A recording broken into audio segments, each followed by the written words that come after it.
What makes you think Trump will be able to beat Biden in 2024 when he already lost to him in 2020?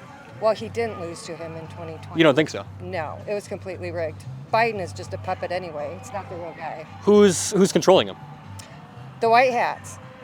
The white hats? The white hats. Can you define who those people are? That would be our military, our generals, and our current and sitting president of Trump. He's our commander-in-chief still. You think Trump is still a sitting president? Yes.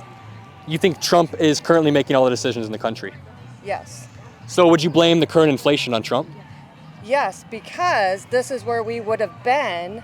I'm not blaming him, but in order for everybody to actually start waking up and seeing what was going to come down the pipeline, if Hillary would have gotten in and they would have been able to do their new world order, this is what we were going to get. So they are going to make sure that the fiat dollar is completely out, so it's all going to be gold backed. And the border crisis, that's also on Trump? Have you been to the border? No, have you? No. So how do we actually know if the wall was actually done? How are they getting in? Well, you said there's an ongoing border crisis, and then you said Trump is the current president. Yeah. So it logically follows that the border crisis is happening under Trump's presidency.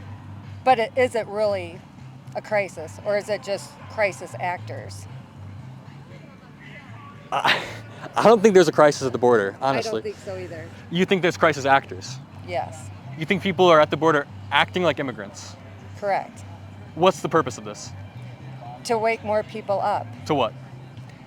To seeing we would be going socialists in a communist country, and that's not what America's about. Can I hear your definition of communism? Oh, here we go. Being controlled, not having our own freedoms to make our own decisions. What policy has Biden passed that's reflected communism? He hasn't because he can't. Okay, interesting. So if Trump does win in 2024, wouldn't that be his third term in office? Yeah. And you're okay with that? Yeah. Where do you fall on the spectrum? Are you like a conservative? Are you... I'm an independent conservative, I'd say. Yeah. I think that transgender has just been publicized, just like other issues that they try to distract us from when it's more of a mental health issue.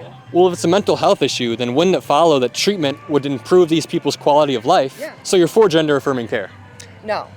Oh, okay. Do you think there's a difference between gender and sex? I never thought about it that way. I mean, there's two genders, so it's just male, female. So I guess I'm not quite sure where you're going with this. Sex is defined by your genitals at birth, but gender is more of a social construct, right? So when you walk up to a stranger in the grocery store, you don't look at their genitals, you look at a vague set of characteristics. So if they have long hair and they wear jewelry, they're most likely a female, right? But these things are socially defined, so as time goes on, men can have long hair, men can wear jewelry. To that yet. There's tons of studies that people who receive gender affirming care have a way better quality of life than people who don't. Are you just seeing it from the one side, or are you seeing both sides of it? Well, tell me your side. No, I'm just saying, have you seen the research on just the one side, or are you seeing it from... Well, the opposite of gender affirming care, I guess, would be conversion therapy. And there's zero studies showing that conversion therapy works. Actually, that increases the suicide rate of trans people. I don't know the statistics on that. I'm just going by, my own thoughts of,